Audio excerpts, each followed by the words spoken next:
try brushing your teeth, Britt, with your opposite hand, just for like 2 days. I thought you were going to say try brushing your teeth, and I was like, oh my God.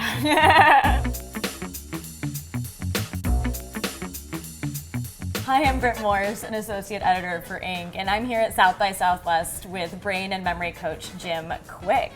Jim, thank you so much for joining us. So good to be here. We're here to talk about daily routines, and do you have any of your own? Yeah, I do. Everyone, you watch these videos online, and Tim has his, and Oprah has hers. Mine's all about getting my brain right, and really jump-starting my brain so I could jump-start my day. That's amazing. Do you have one? No. Okay. No, my daily routine is entirely focused on whenever my dog feels like waking me up, and we just kind of move on from there. Yeah, we have one of those too. We're going to check out some daily routines from other people. I want to know the very first thing you do. You get out of the bed, you go to the bathroom. Oh, I don't, no, the first thing I do is look at my phone. Oh, you look at the phone first? Yes. Okay, that's interesting. Yeah. I do that too. I look at Facebook. Right. To see what's going on in the world. Right, right. And I check my messages, I look at Messenger and WhatsApp. And how many minutes would you say you spend? You know, it depends on what's going on in the world. On a good, calm day, right. It'll probably be no more than a few minutes. Right. And then, do you take a shower, or you work out first? The better strategy is to work out and then you shower. I think. Not Barack Obama. He likes to shower and then work out, shave and work out, which I found to be very odd. That doesn't make any sense. Doesn't make any sense. It really doesn't make any sense, honestly. My thing is not everything's for everybody. I know Mark checks his phone. I heard an interview with Gary Vee, and he checks his phone. For me, I just don't do it because I feel like I get easily distracted with every ring, ping, ding, like, share, comment, cat video, whatever. I mean, I definitely check my phone for 2 minutes maybe in the morning just to make sure I don't have anything urgent. And then I go outside. Yeah. Then I walk my dog. I think it's important to disconnect to be able to reconnect. But in the morning, you're very suggestible. You're in these brainwave states, alpha, theta, and you could literally rewire your brain to be more distracted just by, if that's the first input. I really don't want a lot of input in the morning, I guess, is what I'm saying. I want to be more creative in the morning, and then I'll start checking things. I think the world of the journalist is really like a little against that in some ways.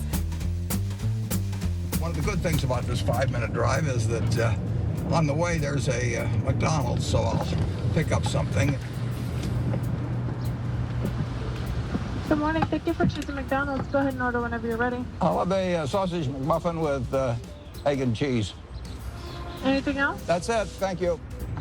And I tell my wife, as I shave in the morning, I say either 261, 295, or 317. And she puts that amount in a little cup by me here, and that determines which of 3 breakfasts I get. Okay, 295. There's How the you 2. doing, sir? Hey, great. You're on candid camera. I see. Hello, everybody. Hi, how are you? 317 is a bacon, egg, and cheese biscuit, but the market's down this morning, so I think I'll pass up the 317 and go with the 295. I would never imagine Warren Buffett eating at McDonald's. Like, what if you walked into a McDonald's and you just saw Warren Buffett sitting there, like, eating a bacon, egg, and cheese? I'm not a big fan of fast food in the morning, so I'll just put that out there. We talk a lot about brain food and the best foods for your brain, and so what you eat matters, especially for your gray matter. So this obviously works for Warren. What do you eat in the morning? So for me, I'm not a big breakfast eater. I don't really have my first meal until lunchtime. No, I'm exactly the same way. Yeah? No, literally, I have like coffee or maybe like some almonds or like something really small in the morning because I feel like it just gives me more energy for some reason. And then by the time I'm actually hungry, it's like noon. I asked Google how to become rich, and I came across the founder of Amazon and the richest man in the world, Jeff Bezos.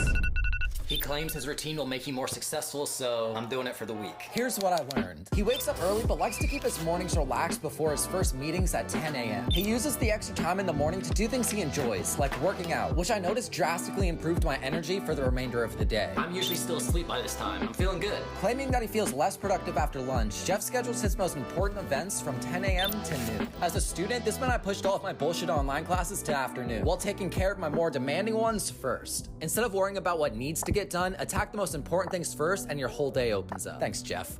Do you wake up at 5:45 a.m.? I do not wake up at 5:45 a.m. There was a study done at Appalachian State University, and I don't want to get too geeky, but they found out they took 3 groups of people and they had them work out at 7 a.m., a group at 1 p.m. and 7 p.m.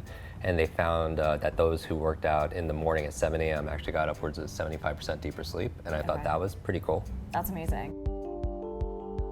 Basically, Picasso would start off his day at a time I think most of us would consider quite late, 11 a.m. And for the next few hours, he would have breakfast and then see friends up until about 2 or 3 p.m. At the Boulevard de Clichy, he would shut himself in the studio from 2 p.m. and work there until at least dusk. He'd have dinner from 10 to 11 p.m. and then he'd go back to work for another 4 hours until 3 a.m. and then he'd go to bed and the cycle would begin again. Yeah, I don't know. I kind of love that. I mean, as someone who What do you love about it? Well, I'm someone who stays up late at night. Mm-hmm. I am someone who I wouldn't eat dinner that late, I don't think.